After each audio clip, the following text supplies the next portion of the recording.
দর্শক দেখতে পাচ্ছেন এটা সেই আমাদের ঝিনাইদহ বাস টার্মিনাল।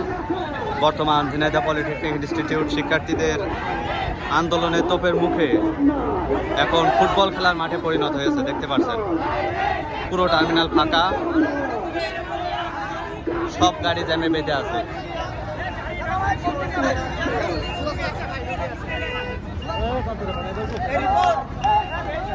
এই সেই গড়াই রূপসা, যাদের কারণে পথ পুরো অতিষ্ঠ, ঝিনাইদহ রোড পুরো অতিষ্ঠ থাকে, সেই গড়াই রূপসা এখন দাঁড়িয়ে আছে।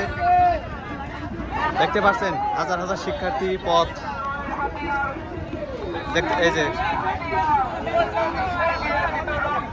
ফুটবল খেলা চলছে। ঝিনাইদহ পলিটেকনিক ইনস্টিটিউটের শিক্ষার্থীরা টার্মিনালের উপরে ফুটবল খেলা করছে।